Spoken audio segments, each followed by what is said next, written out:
¿Qué es un diagrama triangular? Representa sistemas ternarios, es decir, de tres componentes, donde cada vértice corresponde al 100% de un componente. 100% de A, 100% de B y 100% de C. ¿Cómo se lee un diagrama ternario? Las proporciones se leen trazando líneas paralelas a los lados opuestos, donde los porcentajes luego suman siempre 100%, y se ubica el punto que representa la mezcla. Por ejemplo, en este triángulo tenemos que C puro está en este vértice, y que si queremos marcar un 10% de C, comenzamos. La base sería 0 y la primera línea ya sería el 10%. Entonces el punto está ubicado en esa línea. En este caso tenemos 50% de B, B está en este vértice, acá está puro. 50% comenzamos de la línea opuesta, 0, 10, 20, 30, 40, 50. Y acá está el punto ubicado. Y lo mismo con A, que es un 40%, A está en el vértice superior, 0, bueno, en este caso va de 20 en 20, 0, 20 y 40. ¿Cómo ubico un punto mezcla? En este caso tenemos una mezcla de L, N y M, donde L es un 40%, por lo tanto, L está en este vértice, trazamos 0, 10, 20, 30, 40. Luego hacemos lo mismo con N, N está en este vértice y tiene un 50%, 0, 10, 20, 30, 40 y 50. Ya el punto quedó determinado. Tendríamos un 10% entonces de M, restándole a 100, ¿no? 90 nos da 10. Y igual lo vamos a marcar, ahí tenemos la línea del 10% de M. Ejemplos de utilización de diagrama triangular en alimentos, por ejemplo la repostería. Cualquier receta de panadería contiene dos o más de los siguientes ingredientes: harina, grasa, que puede ser aceite, manteca, margarina, huevo, de líquido puede ser leche, agua y azúcar. Quitando el líquido y el azúcar, las proporciones de los otros tres elementos, harina, grasa y huevo, se pueden representar como un punto único en un diagrama triangular. También se utiliza para desarrollar nuevos productos, jugos, yogures, mermeladas, para formular emulsiones, para procesos de extracción y para solubilidad y cristales. Uno de los ejemplos, que es el agua, aceite y emulsionante, eh, se puede representar en un diagrama triangular. El emulsionante es una sustancia que permite que dos líquidos que normalmente no se mezclan, como el agua y el aceite, se mezclen de forma estable. Por ejemplo, usando un emulsionante como es el huevo. En el huevo, en las grasas de la yema, nos centramos en la lecitina. Es una molécula que es dipolar, es decir, tiene dos extremos, uno polar y otro apolar, siendo compatible con los dos medios, es decir, polar con el agua y apolar con el aceite.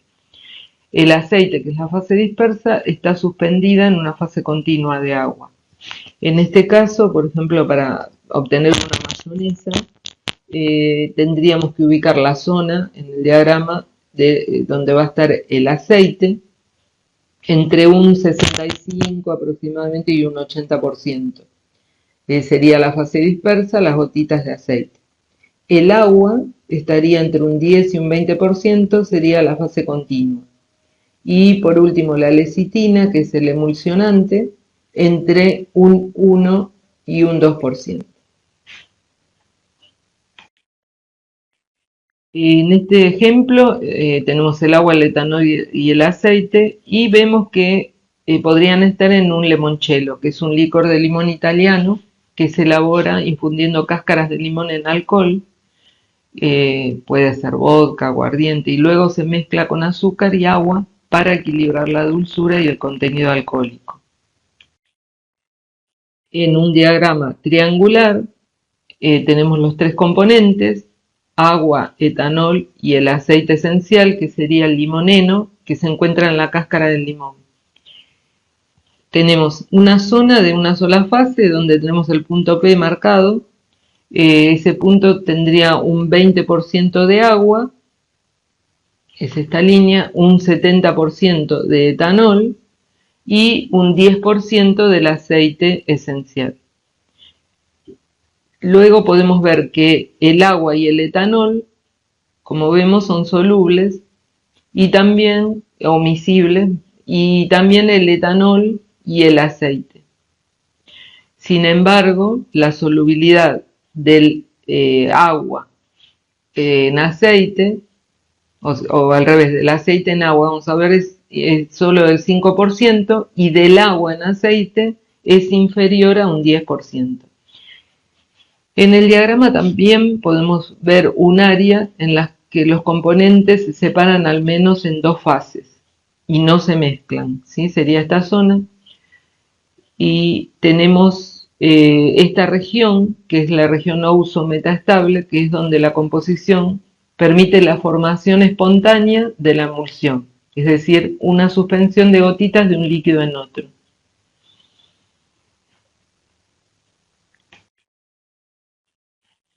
Para el desarrollo de nuevos productos también se usan los diagramas triangulares, que por ejemplo en este caso en Colombia lo utilizaron para elaborar un producto que es cremolácteo, de frutas de Borojo, que es una especie arbórea de Colombia.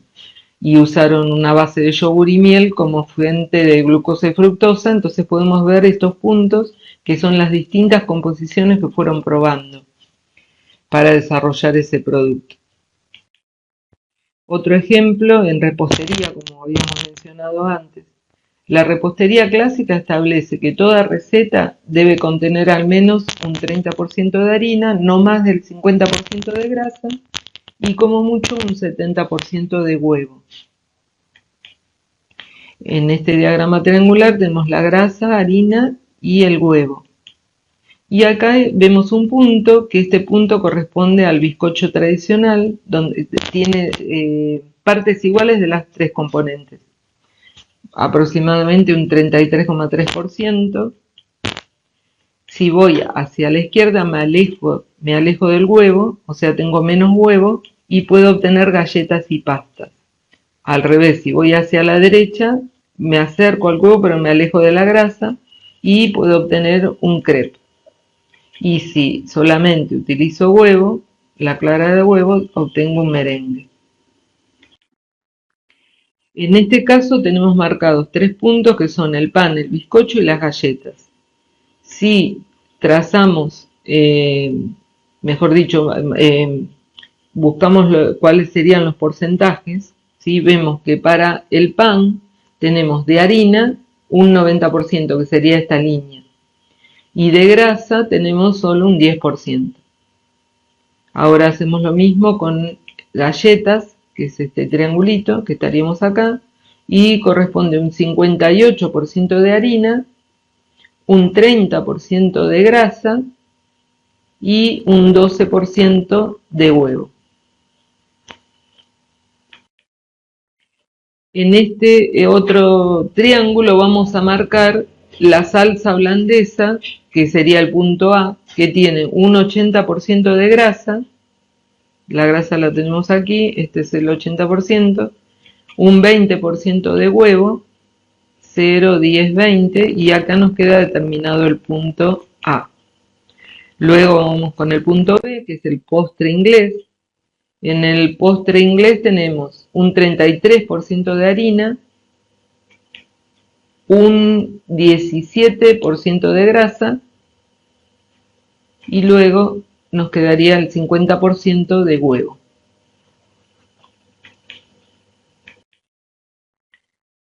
También vamos a ver cómo se hacen mezclas, ¿sí? O sea, yo tengo una mezcla O y una mezcla N y esas dos mezclas las vuelvo a mezclar y obtengo una mezcla total que la llamo M, que quedaría sobre esa línea, ese segmento que me une las dos mezclas que que eran los ingredientes.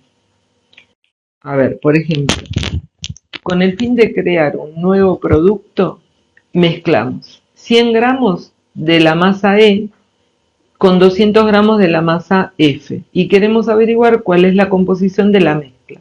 Lo vamos a hacer analítica y gráficamente. Acá nos dice que la mezcla E, que son galletas dulces, que tienen un 20% de grasa, 58% de harina y 22% de huevo. Y la mezcla F tiene 94% de harina y un 5% de grasa.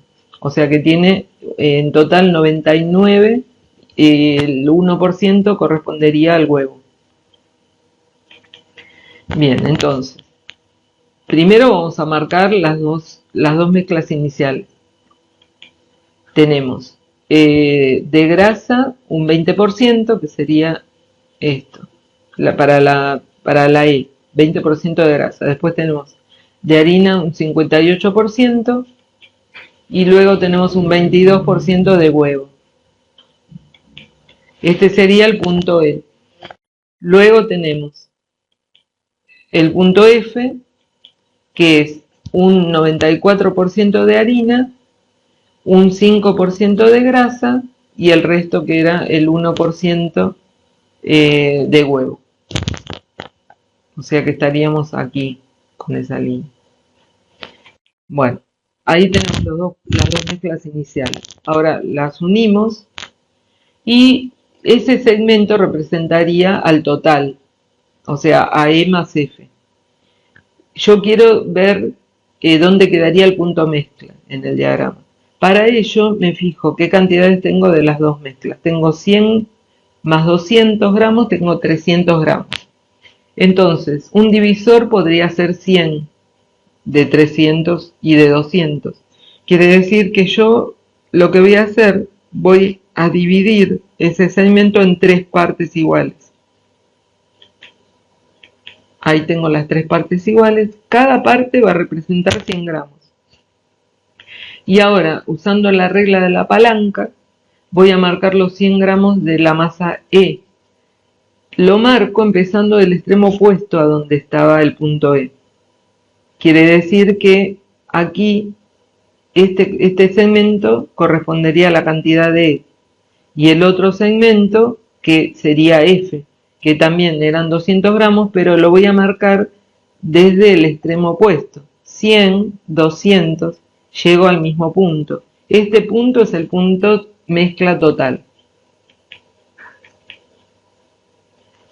Bueno, ahora lo que voy a hacer, lo voy a resolver analíticamente, con un balance de masa particular, es decir, voy a elegir, por ejemplo, la grasa.